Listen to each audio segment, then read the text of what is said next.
وہ ان پر کشمیر کی اہمیت اور کشمیریوں کی مظلومیت اور کشمیر کے حوالے سے جو پاکستان کی حق تلفی ہے اس پر وہ روشنی ڈالے. میں 2 ملکوں میں سفیر رہا، ناروے میں اور تھائی لینڈ میں.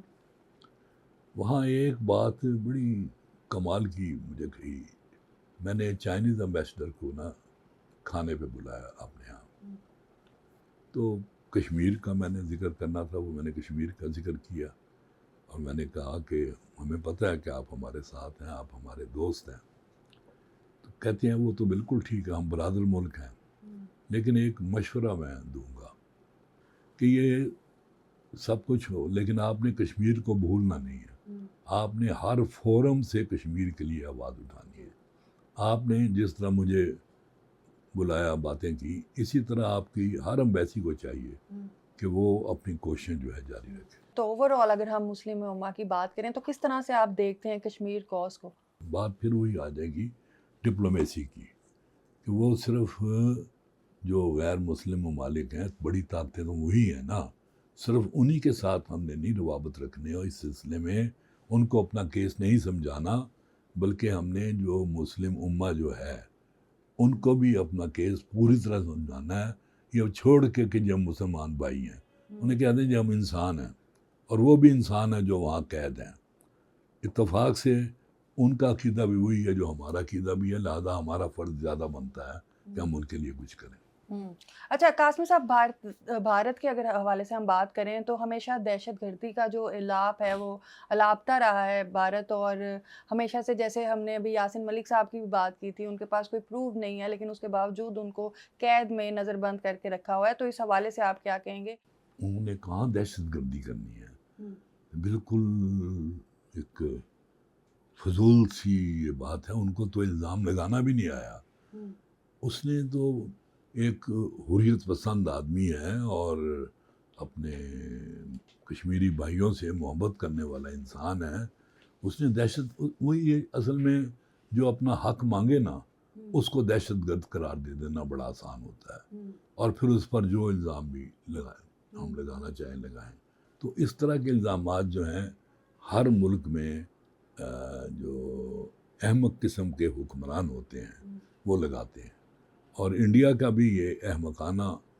اچھا چلیں جی، بندہ اس سے پوچھے وہ دہشت گرد ہے تو مجھے یہ بتایا جائے کہ بابری مسجد نے کون سی دہشت گردی کی تھی. ایک یادگار تھی، تاریخی حیثیت تھی اس کی، لیکن صرف چونکہ وہ مسلمانوں سے منسوب تھی لہذا انہوں نے مسجد کو بھی گرا دیا پکڑ کے سارا، اور اس پر فخر کرتے رہے. انہوں نے پرواہ نہیں کی کہ دنیا کیا کہے گی. دنیا بھی جو ہوتی ہے کومل، وہ طاقت کے ساتھ ہوتی ہے، کمزور کے ساتھ کوئی نہیں ہوتا.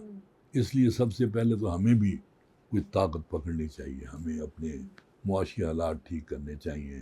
اپنے سے مراد تمہارے اور میرے نہیں، ملک کے جو معاشی حالات ہیں وہ بہترین ہونے چاہیے. ہمارے سفارتی تعلقات بہت اعلیٰ ہونا چاہیے. ہمارے حکمران جو ہیں وہ بہت ہی زیادہ قربانیاں دینے والے ہوں. ان میں سے کوئی بھی ایسا نہ ہو جو اپنے عہدے سے ناجائز فائدہ اٹھاتا ہو.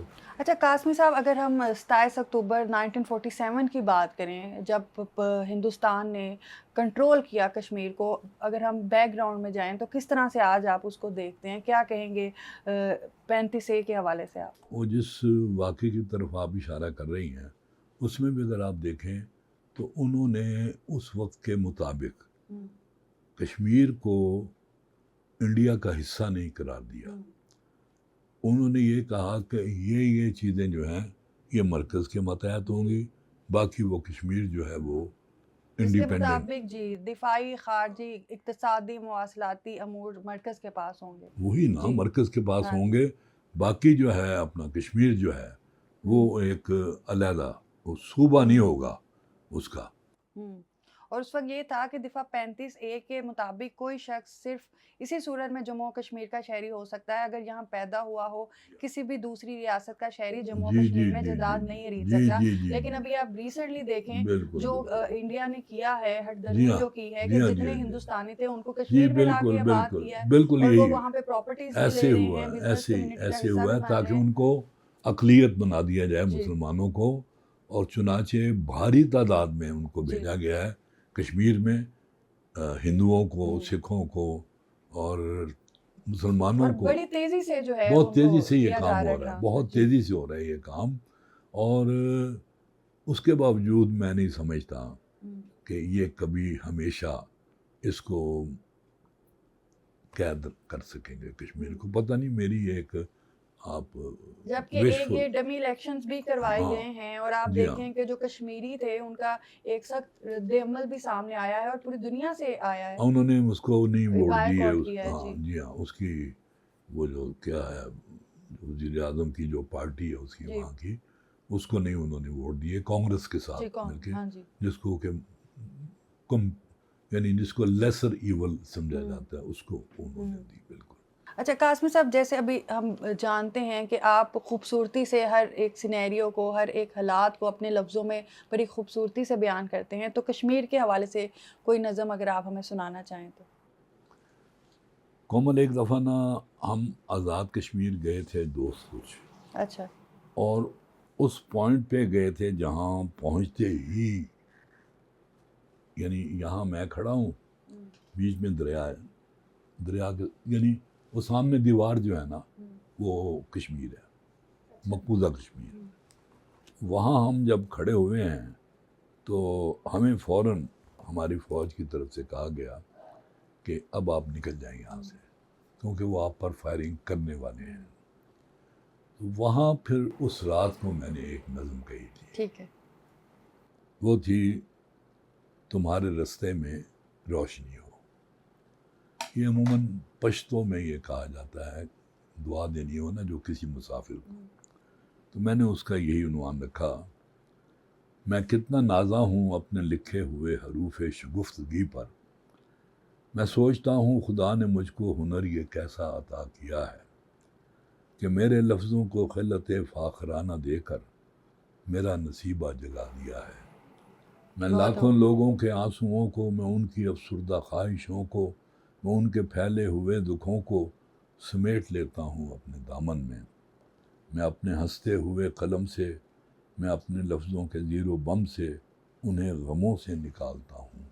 اداس چہروں پہ مسکراہٹ کی روشنی جب طلوع ہوتی ہے، میری آنکھوں میں ایک ستارہ خوشی سے رقصاں پلک کی دہلیز تک پہنچتا ہے اور حیرت سے سارے بدلے ہوئے مناظر کو دیکھتا ہے۔ اس کا دوسرا حصہ ہے، مگر یہ قصہ بہت پرانا سا ہو گیا ہے، میں ایک دریا کے پار اترا تو میں نے دیکھا کہ چار سو روشنی ہے اور بے شمار غزالی آنکھیں میرے لہو میں اتر رہی ہیں۔ میں پوچھتا ہوں کہ اس نگر میں یہ روشنی کا غبار کیسا، ہواؤں میں یہ خمار کیسا۔ فضاؤں میں ایک صدا ابھرتی ہے اور کہتی ہے، یہ شہیدوں کے خون کی مشعلیں ہیں جن سے نگر نگر میں ہوا چراغاں، یہ ماؤں بہنوں کی بیٹیوں کے سروں سے اتری ردا کا صدقہ۔ یہ روشنی سیب جیسے گلوں میں نیزوں کو زیوروں کی طرح پرونے سے ہر دریچے سے آ رہی ہے، عجیب منظر دکھا رہی ہے کہ نقطے جہاں ہاتھ میں ہے اور بے شمار راہ بقا کے رستے پہ گامزن ہے۔ تیسرا پارٹ، میں دیکھتا ہوں کہ ایک عورت کے جس کے چہرے پہ مامتا ہے، کہ جس کی آنکھوں سے آنسوؤں کی لڑی رواں ہے، وہ اپنے بچے کی لاش پلکوں کی راہ گزر پہ لیے کھڑی ہے۔ میں پوچھتا ہوں تمہیں ضرورت ہے میرے لفظوں کی، میں لاکھوں لوگوں کے آنسوؤں کو، سسکتی دم توڑتی رسوں کو، فضا میں پھیلے ہوئے دکھوں کو، میں اپنے لفظوں کا زیر و بم سے اداس چہروں پہ مسکراہٹ بکھیرتا ہوں۔ تمہیں ضرورت ہے میرے لفظوں کی، تم بتاؤ۔ یہ سن کے اس نے گلاب بچے کا ماتھا چوما، یہ سن کے اس نے گلاب بچے کا ماتھا چوما، پھر اس کے بہتے لہو میں انگلی ڈبو کے اس نے یہ حرف لکھے، خدا کرے میرے دکھ سلامت رہیں کہ ان سے ہمارے رستوں میں روشنی ہے۔ تمہارے رستوں میں ایک عرصے سے راحتوں اور سہولتوں نے گھنے اندھیروں کا روپ دھارا، سہولتوں کا غبار جس نے تمہارے رستے چھپا دیے ہیں۔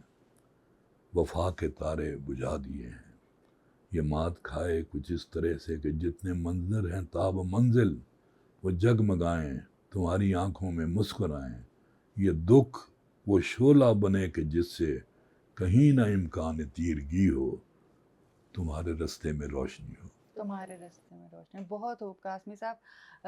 جو آپ جیسے لیجنڈز ہیں ان کے ساتھ بیٹھنے کا اور پروگرام کرنے کا موقع کبھی کبھی ملتا ہے، لیکن جتنی خوبصورتی سے ماشاءاللہ آپ کسی بھی چیز کو بیان کرتے ہیں وہ اس کے لیے لفظ نہیں ہے کہ کس طرح سے آپ کی تعریف کی جائے۔ اینڈ پہ کیا میسیج دینا چاہیں گے اس وقت جو کشمیری عوام آپ کو دیکھ رہے ہیں؟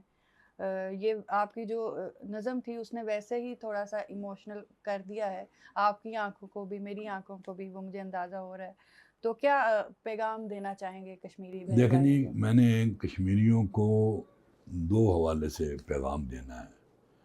ایک تو وہ کشمیری ہیں جو مقبوضہ کشمیر میں ایک عرصے سے مظالم سہ رہے ہیں، اور مظالم سہنے کی بھی ایک مدت ہوتی ہے ایک، تو میرا ان لوگوں کو پیغام یہ ہے کہ منزل پانے کے لیے سستانا ضروری ہوتا ہے، لیکن کچھ دیر سستانے کے بعد پھر منزل کی طرف روانہ ہونا ہوتا ہے، تو وہ اپنی منزل نہ چھوڑیں۔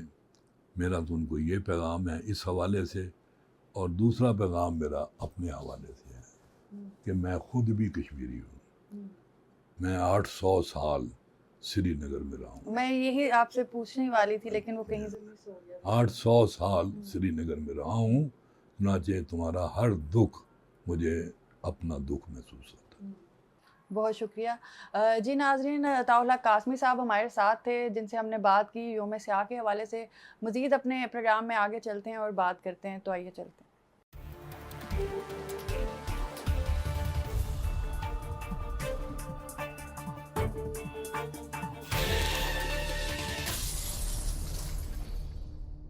جی ناظرین، اس وقت سینئر جرنلسٹ سلمان غنی صاحب ہمارے ساتھ موجود ہیں، کشمیر کے حوالے سے ہم ان سے مزید بات کریں گے۔ السلام علیکم۔ جی وعلیکم السلام۔ سلمان صاحب، سب سے پہلے تو بہت شکریہ آج اپنا قیمتی وقت ہمیں دینے کا۔ اچھا، بات ہم آپ سے جو ہے 370 آرٹیکل کے حوالے سے ہی ہم کریں گے کہ کس طرح سے جو ہے بھارت نے اپنے ہی آئین میں ترمیم کی ہے، اس حوالے سے بات کریں گے، اور بتائیے گا ذرا کہ بھارت کے اس مکاری کو آپ کیسے دیکھتے ہیں اور اس شک کو ختم کرنے کے حوالے سے آپ کیا کہیں گے؟ دیکھیں، اس میں بنیادی بات تو یہ ہے کہ آج کا دن جو ہے یہ پاکستانی نہیں، مقبوضہ کشمیر نہیں، دنیا بھر کے کشمیری جو ہیں وہ یوم سیاہ کے طور پہ مناتے ہیں، اور یوم سیاہ بھی اس لیے مناتے ہیں کہ 1947 سے 27 اکتوبر کو وہاں پر بھارت نے فوج وہاں اتاری تھی اور قبضہ کیا تھا، اور جب ہم کشمیر کی تاریخ کی بات کرتے ہیں تو پھر بھارت کی تاریخ بھی تسلط کی تاریخ ہے کہ وہ طاقت اور قوت کے بل بوتے پر کشمیر پر اپنا قبضہ قائم رکھنا چاہتے ہیں، لوگوں کی ول نہیں ہے۔ دیکھیں، یہ جو تقسیم ہند کا فارمولہ یہ تھا کہ کسی بھی علاقے کے لوگ جو ہے وہ اپنے مستقبل کے تعین کا اختیار ان کا ہوگا، اور اس میں ان کی جغرافیائی اہمیت اور حیثیت بھی دیکھی جائے گی۔ جب آپ کشمیر کو دیکھتے ہیں تو کشمیر کی تاریخی، جغرافیائی اور ملی حیثیت ساری پاکستان کے ساتھ ملتی ہے، اور یہی وجہ ہے کہ آپ 77 سال ہو گئے ہیں وہ کشمیر پہ طاقت کی بنیاد پر اپنا تسلط قائم رکھنا چاہتے ہیں، لیکن کشمیری سرنڈر کرنے کے لیے تیار نہیں، وہ حق خود ارادیت چاہتے ہیں۔ اور بات جہاں تک آپ نے 370 آرٹیکل کی ہے تو یہ بھی پہلے تو میں آپ کو یہ بتاتا چلوں کہ پہلے بھی جب UN کے اندر گئی تھی وہ انڈین لیڈرشپ گئی تھی، جواہر لال نہرو وہاں پر گئے تھے، 18 ریزولوشنز پاس ہوئی تھی، اور انہوں نے وہاں پر مانا تھا کہ ہم یہاں پر استصواب رائے کروائیں گے اور کشمیریوں کو ان کے مستقبل کا حق دیں گے۔ اور اس کے بعد جب کشمیریوں نے دیکھا کہ یہ تو طاقت اور قوت کے ذریعے ان کی آزادی کی موو کو کچلنا چاہتے ہیں، تو پھر کشمیریوں نے آزادی کا پرچم اٹھایا۔ 1 لاکھ سے زیادہ لوگ وہاں پر شہید ہوئے، وہاں پر معصوم بچوں کے ساتھ، خواتین کے ساتھ جو ظلم و زیادتی کی گئی۔ اور ہم جب یہ کہتے ہیں کہ جی دنیا انسانی حقوق کے حوالے سے بڑی ٹچی ہے، تو میرا خیال انسانی حقوق کی سب سے زیادہ خلاف ورزیاں تو فلسطین اور کشمیر کے اندر ہو رہی ہیں، اور اس میں آپ UN کا دورہ کردار بھی دیکھ لیں کہ وہ سوڈان کے اندر، مشرقی تیمور کے اندر، ایریٹریا کے اندر انہیں تو استصواب رائے کا حق دیتے ہیں، لیکن یہاں نہیں دیتے۔ جہاں تک آرٹیکل 370 کا ذکر ہے تو یہ ایک خصوصی حیثیت وہاں پر حاصل تھی، اور انہوں نے انڈین لیڈرشپ نے خاص طور پہ نریندرا مودی صاحب جب سے برسکدار آئے ہیں، اور وہ جو لیڈرشپ ہوتی ہے وہ انتہا پسند اور شدت پسند نہیں ہوتی. ان کے آنے کے بعد وہاں پر انسانی حقوق کی خلاف ورزیاں زیادہ ہوئی ہیں، اور مودی صاحب اپنے ایک خاص ایجنڈا پہ کاربند ہیں، اور وہ تو پورے کشمیر پر اپنے تسلط کا خواب دیکھ رہے ہیں، لیکن آج تک وہ اپنا تسلط مقبوضہ کشمیر میں قائم نہیں کر پائے. ایک خصوصی حیثیت کے خاتمے کے بعد کیا آزادی کی تحریک وہاں پر رک پائی؟ کوئی ایک دن ایسا نہیں جاتا مقبوضہ کشمیر کے اندر جب وہاں کے کشمیری عوام آزادی کے لیے سرگرم نظر نہ آتے ہوں. اور پھر مودی صاحب کہتے ہیں کہ جی جو کشمیر ہے ہمارا اٹوٹ انگ ہے. کشمیریوں نے اپنی جدوجہد کے ذریعے، اپنی قربانیوں کے ذریعے ان کا انگ انگ توڑ کے رکھ دیا ہے. آج دنیا بھر کے اندر آپ دیکھ لیں کہ جہاں جہاں کشمیری موجود ہیں وہ آزادی کے لیے سرگرم عمل نظر آتے ہیں. اور خاص طور پہ یوم سیاہ، کہ یوم سیاہ منایا تو اس لیے جاتا ہے کہ وہاں پر جو انڈیا نے فوج گردی کی، وہاں پر اپنا تسلط قائم کرنے کی کوشش کی، لیکن جہاں پر کشمیری یوم سیاہ مناتے ہیں وہاں اس عزم کا اظہار بھی کرتے نظر آتے ہیں کہ وہ ان کا تسلط نہیں مانیں گے، اور یہ دنیا تسلیم کرتی ہے. مجھے یاد پڑتا ہے اب تو امریکی الیکشن بھی آگے آنے والا ہے. ایک وقت میں امریکی الیکشن میں اوباما کے دور میں جو کمپین تھی وہ کہتے تھے جنوبی ایشیا کا برننگ ایشو کشمیر ہے، تو وہ بس اقتدار آ کر کشمیر پہ بات کریں گے. میں سمجھتا ہوں کہ عالمی قوتوں کو خود اقوام متحدہ کی ریزولوشنز کا احترام کرنا چاہیے، اور جب تک کشمیریوں کو، فلسطینیوں کو ان کے حق خود ارادیت نہیں دیا جائے گا، دنیا میں امن قائم نہیں ہوگا. جہاں تک پاکستان کی بات ہے، آپ پاکستان کی سیاسی تاریخ اٹھا کے دیکھ لیں، اگر کسی ایک ایشو پہ 100% اتفاق رائے ہے تو وہ کشمیریوں کی جدوجہد آزادی کے ساتھ ہے. کوئی بھی پرائم منسٹر، کوئی بھی حکومت ہو، وہ بس اقتدار آنے کے بعد کشمیر کو اپنا کور ایشو کہتی ہیں. اور اس میں آپ دیکھ لیں کہ ہمارے آج کے پرائم منسٹر شہباز شریف، کوئی ایسا بین الاقوامی پلیٹ فارم ایسا نہیں ہے جس میں انہوں نے فلسطینیوں کے لیے آواز بلند نہ کی ہو، جس میں انہوں نے کشمیریوں کا کیس پیش نہ کیا ہو. تو میں سمجھتا ہوں کہ گیند جو ہے اقوام متحدہ کی کورٹ میں ہے، اور اقوام متحدہ کی ریزولوشنز پر عمل درآمد تک نہ تو یہ جو برننگ ایشو ہے جنوبی ایشیا کا، اس مسئلے کا کوئی حل ہو پائے گا، نہ ہی عالمی امن. اچھا سلمان صاحب، ہم بات کر رہے ہیں ابھی امریکہ کے الیکشن کی، لیکن ابھی ریسنٹلی جو الیکشنز کشمیر میں ڈمی الیکشنز کروائے گئے ہیں، اور وہاں پہ نارملی جو کشمیری تھے، جو پیور کشمیری تھے، انہوں نے ووٹس نہیں دیے، بلکہ جو ہندوستان سے وہاں پہ کشمیری لا کے بسائے گئے اور ہندوستان سے ہندوستانی لا کے کشمیر میں بسائے گئے، انہوں نے ووٹ دیے. اس حوالے سے آپ کیا کہیں گے؟ یہ سب کچھ ایک ڈیکوسلا ہے جو وہاں پر روا رکھا جاتا ہے. ان کو اصل تو ووٹ دینا ہے آپ نے اپنے مستقبل کے تعین کا، وہ تو آپ انہیں حق نہیں دیتے. لیکن اس طرح کے جعلی الیکشن کروا کے کیا آپ وہاں پر اپنا تسلط قائم کر پائیں گے؟ میں نہیں مانتا. اور صرف میرے ماننے کی بات نہیں ہے، اس وقت آپ نے دیکھا کہ آج دنیا بھر کے اندر کشمیری رد عمل کا اظہار کر رہے ہیں جو غاصبانہ قبضہ ہے. دیکھیں کشمیر کو اگر عملاً آپ دیکھیں تو کشمیر ایک جیل کا منظر پیش کر رہا ہے، کہ وہاں پر 10 لاکھ فوج رکھ کے آپ یہ سمجھتے ہیں کہ آپ کشمیریوں کی آزادی کی تحریک پر اثر انداز ہو پائیں گے، ان کی آواز کو دبا لیں گے، انہیں سرنڈر کرنے پہ مجبور کر لیں گے؟ ممکن نہیں ہے. اور دنیا کی سیاسی تاریخ اٹھا کے دیکھ لیں کہ جس تحریک کی ابتدا خود لوگوں کے اندر پیدا شدہ تحریک کی بنیاد پر ہو، وہ کبھی رائے گاہ نہیں جاتی. اور کشمیریوں نے تو ایک قربانیوں کی تاریخ رقم کی ہے، جانی اور مالی قربانی، ہر طرح کی قربانی دی ہے، تو وہ آزادی سے کم پر تیار نہیں ہوں گے. اور میں سمجھتا ہوں کہ دنیا کو بھی خاص طور پہ کشمیر کے حوالے سے دیکھنا چاہیے کہ جی کشمیری ایک طویل عرصے سے اپنی آزادی کی جنگ لڑ رہے ہیں، وہ اس کی آواز کیوں نہیں بنتے؟ اور بات یہ کہ یہ کشمیریوں کی جدوجہد صرف ان کی عوام کی جدوجہد نہیں، ان کی خواتین کی جدوجہد بھی ہے، ان کی بچوں کی جدوجہد بھی ہے. میں نے تو بچوں کے جلوس بھی وہاں پر دیکھے.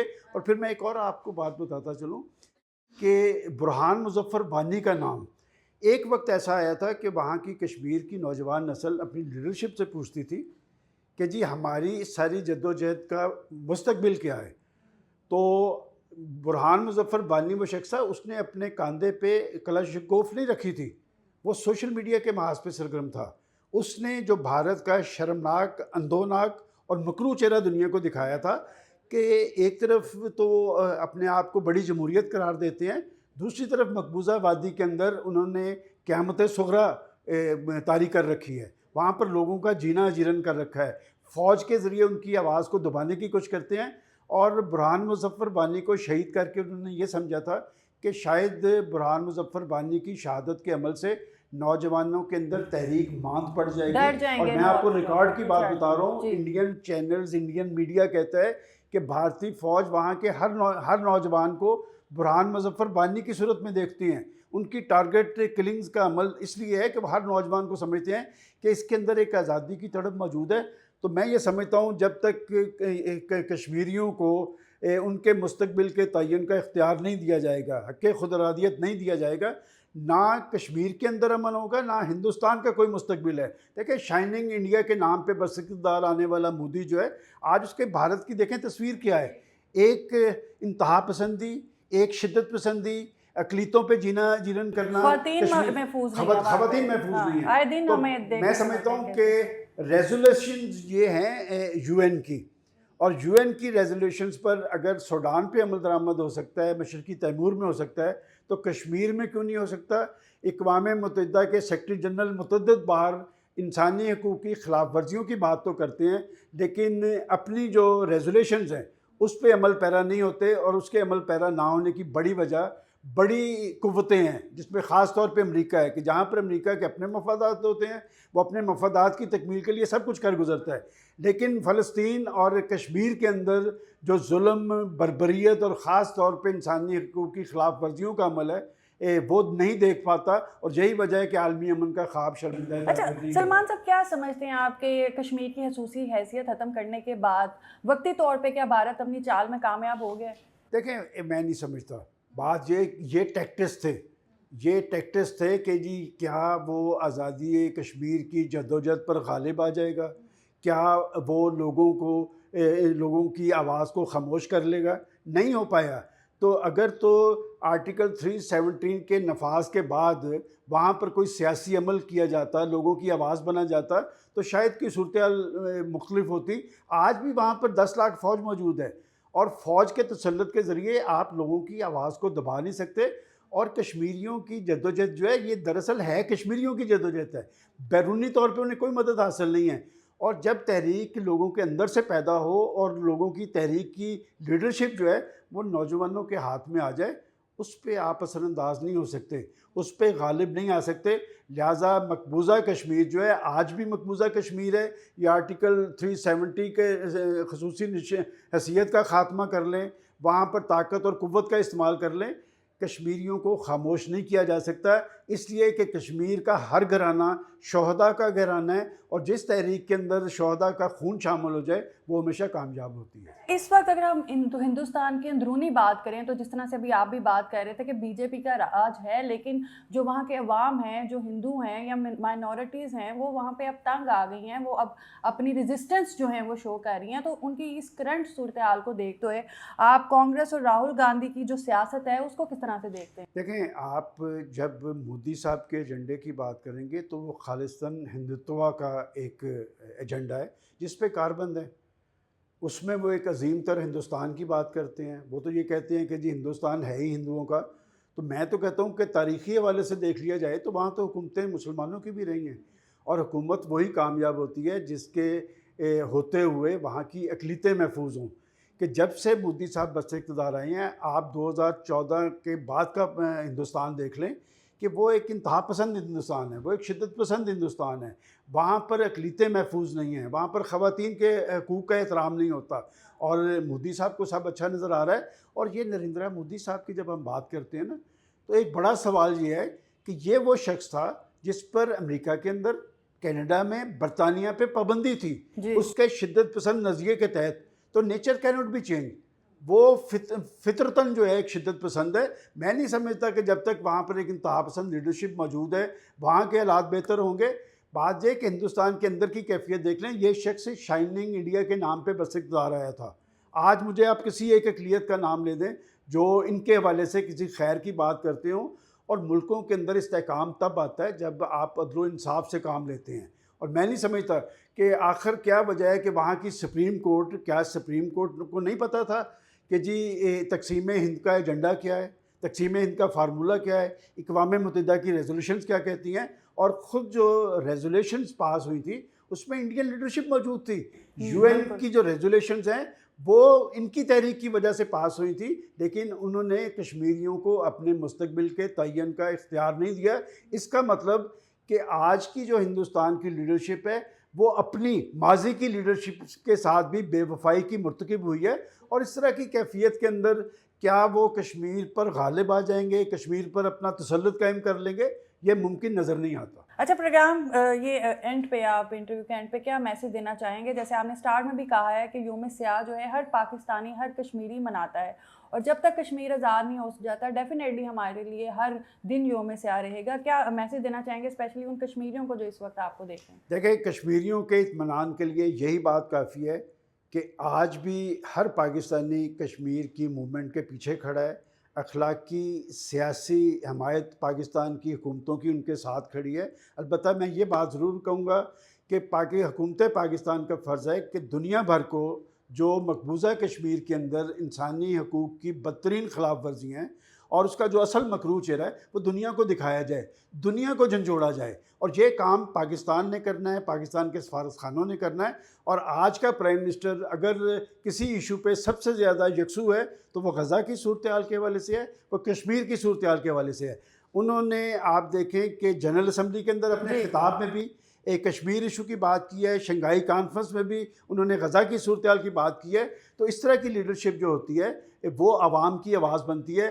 پاکستان کے عوام کے دل جو ہے اپنے کشمیری بھائیوں کے ساتھ دھڑکتے ہیں, اور پاکستان کی طاقت اور قوت کا انحصار بھی اس بات پہ ہے. حضرت قائد اعظم نے کشمیر کو پاکستان کی شہرک قرار دیا تھا, اور وہ شہرک اس لیے قرار دیا تھا کہ کشمیر سے آنے والا پانی جو ہے یہ پاکستان کو زرخیز رکھتا ہے.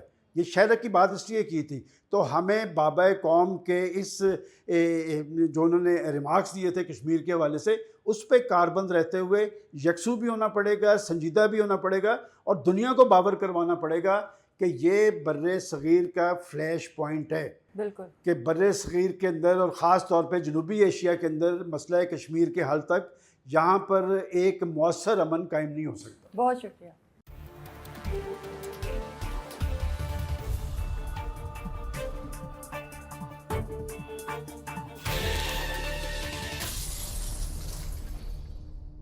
جی ناظرین, ویلکم بیک. 27 اکتوبر آج ہم منا رہے ہیں کشمیر کے یوم سیاہ کے طور پر, اور جتنے پاکستانی اور کشمیری ہیں یہ 27 اکتوبر کو یوم سیاہ کے طور پر مناتے ہیں, اور اسی حوالے سے آج کا ہم جو اپنا خصوصی پروگرام ہے فیس ٹو فیس کا وہ کر رہے ہیں. بریک کے بعد ہمارے ساتھ مبشر لقمان صاحب موجود ہیں, آپ سینئر جرنلسٹ ہیں, ان سے ہم بات کریں گے کشمیر کے حوالے سے, یوم سیاہ کے حوالے سے. مبشر صاحب بہت شکریہ آج اپنا قیمتی وقت ہمیں دینے کا. Thank you. اپنے ہی آئین کی ترمیم جو بھارت نے کی ہے, تو کیا کہیں گے اس حوالے سے آپ, اور اس کو آپ کس طرح سے دیکھتے ہیں؟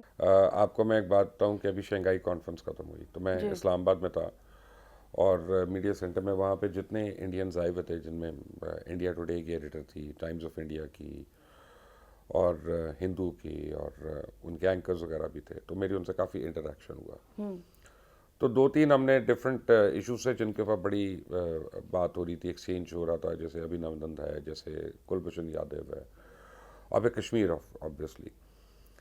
تو کشمیر کے حوالے سے ان کے آگے میں نے جو بات رکھی ہے وہ پرائیویٹلی وہ سارے مانتے ہیں کہ ہاں جی یہ ہماری حکومت نے غلط کیا اور ہیومن رائٹ وائلیشن ہو رہی ہے یہاں پہ.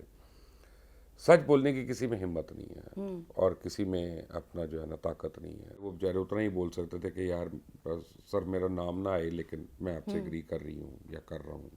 اور آپ یہ دیکھیں کہ اتنے سال گزرنے کے باوجود کشمیر جو ہے اس وقت لارجسٹ پریزن کیمپ بنا ہوا ہے, مقبوضہ کشمیر کی بات کر رہا ہوں, اور اس پہ کوئی ہیومن رائٹ وائلیشن نہیں آ رہی ہے, اس پہ کوئی این جی او نہیں بول رہی ہے, اس پہ یونائٹڈ نیشنز کو تکلیف نہیں ہو رہی ہے, کچھ نہیں ہو رہا ہے, کیونکہ انڈیا ایک 4th لارجسٹ اکانومی بنا ہوا ہے اور ساروں کو وہاں پہ اپنا ایک مالیاتی فائدہ نظر آتا ہے. لیکن اب صورتحال کافی بدل رہی ہے, اور اب میں سمجھتا ہوں کہ پاکستان اور ہمارا وزارت فارن افیئرس جو ہے, وزارت خارجہ جو ہے, اگر اس کو پراپر طریقے سے ٹیک اپ کرے گا تو یہ دنیا اس کے اوپر آواز اٹھائے گی. وہ اس لیے کہ جو کینیڈا کی اور انڈیا کی لڑائی شروع ہوئی ہے جسٹن ٹروڈو کی اور انڈین گورنمنٹ کی, وہ بڑی سیریس ہو گئی اور بہت آگے تک پہنچ گئی ہے. وی شوڈ انکیش دس. اور ہمیں یہ اپنا کشمیریوں کے حق خود ارادیت کا یہ جو موقف ہے اس کو سامنے لے کے آنا ہے. جو ان کے اوپر ظلم ہو رہے ہیں, جو ان کے اوپر بےمانہ تشدد ہو رہا ہے, جو ان کی جنریشنز ختم ہو گئی ہیں, جو ان کی نسلیں تباہ ہو گئی ہیں, اور یہ وہاں پہ جا کے جو فورسڈ میریجز کر رہے ہیں کہ یہ بد شکل لوگ جو ہیں برہمن جاتے ہیں فورسڈ میریجز کریں کہ جی ہماری اولادیں ذرا اچھی شکل کی ہوں, اور کنورژنس کر رہے ہیں, یہ کر رہے ہیں. یہ جینوسائڈ سے بھی زیادہ کو بدترین چیز ہے. ہمیں یہ سارا ایویڈنس جو ہے وہ لے کے جانا چاہیے. بدقسمتی ہماری یہ ہے کہ ہمارا جو میڈیا ہے 99.9% وہ سارا ورنیکولر ہے, اردو میں ہے. تو میں اور آپ جتنی مرضی ابھی پی ٹی وی پہ بات کر رہے ہیں, یہ کسی نان اردو سپیکنگ بندے کو سمجھ میں نہیں آ رہی ہے, اور وہ ارباب اختیار میں ہیں, یونائٹڈ نیشنز میں, یونیسکو میں, یونیسیف میں, ہر جگہ پہ. تو ہمارے حکومت کو بھی, ہمارے میڈیا کو بھی, آپ سمجھیں اپنی انکم کا صرف 5% بھی اگر ہم مختص کر دیں کشمیر کاز کے لیے, تو اس 5% میں ہم مختلف زبانوں کے لوگ ہائر کریں اور اس میں ہم پروگرامنگ کریں, تاکہ وہ جو ہے نا لوگوں تک. ابھی میں انگلینڈ جاتا ہوں یا ٹرکی جاتا ہوں یا کہیں اور جاتا ہوں, میں بات کرتا ہوں کشمیر کو, سمجھتے کہ انڈیا پاکستان کو کوئی جنگ ہو رہی ہے یا کوئی ان کا آپس ذاتی کانفلکٹ ہے. تو جب میں ان کو کہتا ہوں کہ پاکستان کو تو یہ ذات ہے ہی نہیں, کوئی ہمارا کانفلکٹ ہے ہی نہیں وہاں پہ, ہم تو ان کے رائٹ کی بات کر رہے ہیں, تو وہ ان کو بڑی حیرانی ہوتی ہے, ان کو پتہ ہی نہیں ہے. تو میرا یہ خیال ہے کہ اب ہمیں ایز اے نیشن فوکس ہو کے اس کے اوپر کام کرنا ہے. اور دیکھیں تمام چینلز تو ریگولیٹڈ ہے, میڈیا ریگولیٹ ہو رہا ہے پاکستان میں, اور پاکستان میں نازیبا چیزیں نہیں جاتی ان چینلز کے اوپر, لیکن جو چینلز کو ریٹنگز دیتے ہیں اور ان کی کمائی کا ذریعہ بنتے ہیں وہ ریگولیٹڈ نہیں ہیں.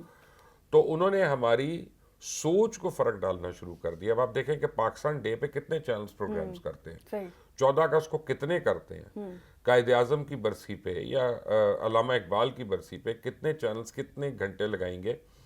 اس کی وجہ یہ ہے کہ وہ جو ڈاؤن لوڈ ہو رہا ہے سنگاپور میں مٹیریل, وہ ہمیں جو فیک ریٹنگ ایک آ کے دے رہا ہے کہ یار یہ تو لوگ دیکھتے نہیں. اور آپ کو بتاؤں کہ جب بھی میں نے کشمیر کے اوپر پروگرام کیا, ایک عجیب اتفاق ہے کہ مجھے درجنوں میں نہیں سینکڑوں میں میسیجز آتے ہیں, اور کالیں آتی ہیں, ای میلز آتی ہیں, ٹویٹس آتی ہیں. یعنی وہ مجھے نظر آ رہا ہے کہ اتنے لوگوں نے دیکھا, لیکن ریٹنگ میں وہ بالکل نیچے جا رہا ہے. تو اس سے اندازہ ہوتا ہے کہ کون دور بیٹھ کے, دوسرے ملک میں بیٹھ کے ہماری سوچ کو, ہماری اقدار کو, ہمارے میڈیا کو قومی نظریاتی سوچ کو کنٹرول کر رہا ہے. اچھا, یہ 2019 کی ہم بات کر رہے ہیں, 5 اگست کی, تو جب ترمیم کر کے آرٹیکل 370 کو ختم کیا گیا, اس وقت ہم جانتے ہیں کہ تحریک انصاف کی حکومت تھی. مبشر صاحب کیا سمجھتے ہیں کہ یہ اس حکومت کی ناکامی تھی؟ دیکھیں میں کچھ اور کہوں گا, پھر وہ لوگ مجھے برا بھلا کہتے ہیں. میں نہیں سمجھتا کہ ناکامی, میں سمجھتا ہوں وہ حکومت اس کا حصہ تھی. میں سمجھتا ہوں کہ بانیہ پی ٹی آئی جو تھے وہ ایک ایجنڈا لے کے آئے ہوئے تھے, جس میں انہوں نے کشمیر کا سودا کیا ہے, اور انہوں نے ہندوستان کو پلیٹ پہ رکھ کے دیا ہے.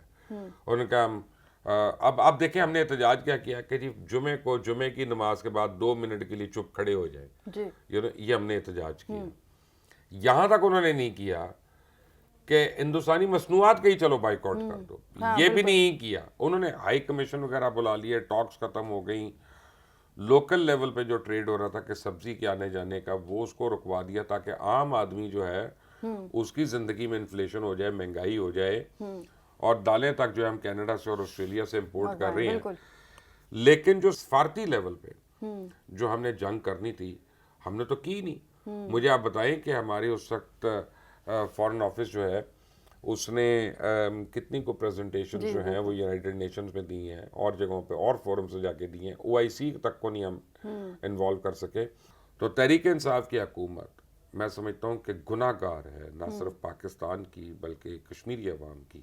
مجھے لگتا ہے کہ جو سچ ہے لوگوں کے سامنے آہستہ آہستہ آ رہا ہے, لیکن اگر ہم بات کریں آزادی کی ایک شمع کی, تو ابھی بھی وہ جو ہے روشن ہے, یاسین ملک صاحب. لیکن ہم نے دیکھا ہے کہ بھارت نے انہیں دہشت گرد قرار دیا ہے. جب ثبوت کی بات کرتے ہیں, ثبوت کے نام پہ ان کے سامنے کوئی چیز نہیں آتی.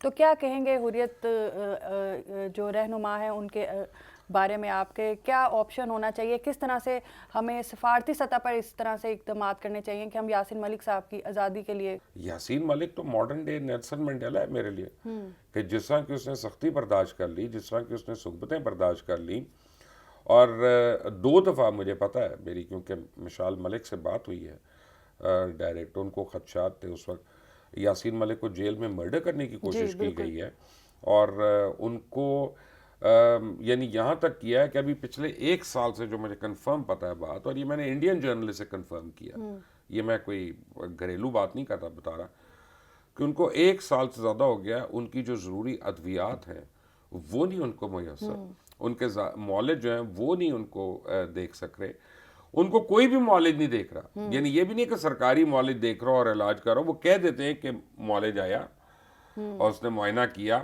اور ایسے کہیں پہ بھی نہیں ہوتا کہ کسی قیدی کو ملنے کی اجازت نہ ہو, ایون کہ اپنے گھر والوں تک. نہیں, ایک تو پہلی بات یہ ہے کہ قیدی کیوں ہے, یعنی اس کا قصور ہی کچھ نہیں ہے, اور اس نے کوئی ایسا بات نہیں کی جو انڈین کانسٹیٹیوشن کے خلاف ہو. لیکن انڈیا میں آپ کو میں کشمیر, مقبوضہ کشمیر کی بات بتاؤں, مقبوضہ کشمیر کے جرنلسٹ جو ہے نا وہ شیر کے بچے ہیں, بڑے دلیر ہیں. میں کئیوں کو میں جانتا ہوں جنہوں نے پاسپورٹس لینے سے انکار کر دیا, کیونکہ ان کو پاسپورٹ ملتا ہے انڈیا کا, وہ نہیں لیتے. اور یہ کمی ہمیں پوری کرنی ہے, کیونکہ وہ جب پاسپورٹ نہیں لیتے تو وہ باہر انٹرنیشنل کانفرنسز میں نہیں جا سکتے. پاکستانی جرنلسٹ کو چاہیے, پاکستانی آرگنائزیشنز کو چاہیے کہ انہوں نے جو بات کرنی ہے ان سے انٹریکٹ کریں, ان کا پورا مٹیریل لے کے اس کو وائرل بھی کریں اور اس کو پریزنٹیشن میں بھی استعمال کریں. اور یاسین ملک پہ تو اگر آپ مثلا اگر ایک ڈاکیومنٹری بن جائے صرف, اور انگریزی میں, اردو میں نہیں, تو لوگوں کے ہوش اڑ جائیں کہ دنیا میں ایسے بھی بات پہ لوگوں کو. دیکھیں ان کی بیٹی جب سے پیدا ہوئی ہے وہ 1 دفعہ کے علاوہ وہ اپنے باپ کو دیکھنے کے لیے تڑپ گئی ہے, وہ روتی رہتی ہے, وہ ویڈیو میسیجز بھیجتی رہتی ہے. اور اس سے زیادہ ہم نے تو کلبھشن یادیو کی ماں کو بلا کے اسے ملوا دیا, ٹھیک ہے, تم اس کی بیٹی کو نہیں ملنے دے رہے, ایک جس کو تم نے بے گناہ پکڑا ہوا ہے اس کو صحبتیں دے رہے ہو, اس کا حلیہ بگاڑ دیا ہے. یاسین ملک قید ہے, لیکن یاسین ملک کی سوچ تو قید نہیں ہے, بالکل, وہ تو آزاد ہے نا, اور وہ تو نہیں قید کر سکتا ہندوستان. اچھا مبشر صاحب, کیا سمجھتے ہیں کہ سفارتی سطح پر مسئلہ کشمیر کو اجاگر کرنے کے لیے پاکستان کے پاس کیا آپشنز ہیں؟ As a expert, as a senior journalist, آپ کی کیا رائے ہے؟ پاکستان کو ایگریسو سٹانس لینا چاہیے اس کے اوپر, اور فرنٹ فٹ کے اوپر لینا چاہیے. اب دیکھیں جیسے وہ کہتے ہیں کہ انڈین ٹیم نہیں آئے گی, تو ہم کہیں نہ آئے یار, آنا ہے تو ہماری ٹرمز پہ آنا ہے, اور وہ آئیں گے. میں آپ کو آج آن ایئر بتا رہا ہوں, آن ریکارڈ بتا رہا ہوں کہ وہ چیمپئنز ٹرافی کے لیے آئیں گے کھیلنے. ہمیں کھڑے ہونا ہے, اور سب سے بڑی بات ہے کہ کشمیر کاز ایک ایسی کاز ہے کم از کم کہ جس کے لیے ہمیں ایک اکائی بننا ہے, ایک پاکستانی بننا ہے. نہ آپ پنجابی ہے, نہ میں پٹھان ہوں, نہ یہ بلوچ ہے, نہ وہ سندھی ہے, نہ اردو سپیکنگ ہے, ہم ایک ہیں. اور یہ ایون ایز مسلمز نہیں, کیونکہ ہو سکتا ہے وہاں پہ نان مسلمز بھی ہوں, مجھے نہیں پتا ایگزیکٹلی آبادی کا تناسب کیا, لیکن ہمیں کشمیریوں کے لیے as humans and human rights and human dignity, ہمیں اس کے لیے فائٹ کرنا. اچھا, پروگرام کے اینڈ پہ بشیر صاحب کیا میسج دینا چاہیں گے آپ, اسپیشلی اس وقت جو کشمیری آپ کو دیکھ رہے ہیں ان کو؟ میں تو ہاتھ جوڑ کر میں تو کشمیری عوام سے معافی مانگوں گا کہ شاید ہم لوگوں میں کافی کوتاہیاں ہیں کہ آپ لوگ ابھی تک دنیا کی سب سے بڑی قید میں ہیں. کشمیر میں تو ہر روز کالا دن ہے یار. ہم اپنی زندگیوں میں صرف 10 منٹ روزانہ نکال لیں کشمیر کوز کے لیے, 10 منٹ. میں ایک ٹویٹ تو کر سکتا ہوں نا, ایک فیس بک پہ پوسٹ تو لگا سکتا ہوں, ایک ٹک ٹاک تو کر سکتا ہوں, میں ایک جو ہے وی لاگ تو کر سکتا ہوں, میں کہیں پہ بیٹھ کے محفل میں بات تو کر سکتا ہوں نا. 10 منٹ کے لیے 24 گھنٹے میں 10 منٹ اگر ہم کشمیر کو دے دیں صرف, دیکھو بڑی بات ہے. لیکن 24 کروڑ سے 10 منٹ 10 کو ملٹیپلائی کریں تو آپ سوچیں کہ کتنا فورسفل قسم کا میسج جو ہے پوری دنیا میں جا رہا ہوگا. پھر دنیا کو اٹھ کے دیکھنا پڑے گا, پھر وہ اگنور نہیں کر سکتے اس کو. تو پھر یاسین ملک کی آواز کو یا کشمیریوں کی آواز کو کون سا ٹائمز آف انڈیا دبا سکے گا, کون سا ہندو ٹوڈے دبا سکے گا, کون سا انڈین ایکسپریس جو ہے اس کو دبا سکے گا؟ اس کے پرخچے اڑ جائیں گے, اس کی پھٹیاں پان جائیں گی اس کی. But we need to be one, we need to be dedicated and we need to be focused. بہت شکریہ. جی ناظرین, مبشر صاحب نے بہت اچھا میسیج دیا ہے کہ ہم سب کو ایک ہو کے چلنا ہے. ہمیں چاہے ہمارا کوئی بھی کسی بھی صوبے سے تعلق ہے, کسی بھی مذہب سے تعلق ہے, لیکن جو ہماری لیے پرائیورٹی ہے وہ یہ ہے کہ ہم سب پاکستانی ہیں, اور پاکستانیوں کے لیے جو کشمیر ہے وہ ہمیشہ سے سب سے پہلے ہے, اور ہم کشمیریوں کے ساتھ مرتے دم تک ہیں. اور ایک اور بھی بڑی اچھی بات کی کہ صرف 27 اکتوبر ہی یوم سیاہ نہیں ہے, یوم سیاہ ہر روز ہے جب تک کشمیریوں کو ان کی آزادی اور ان کا حق نہیں ملتا. اسی کے ساتھ کومل سلیم کو دیجیے اجازت. اللہ حافظ.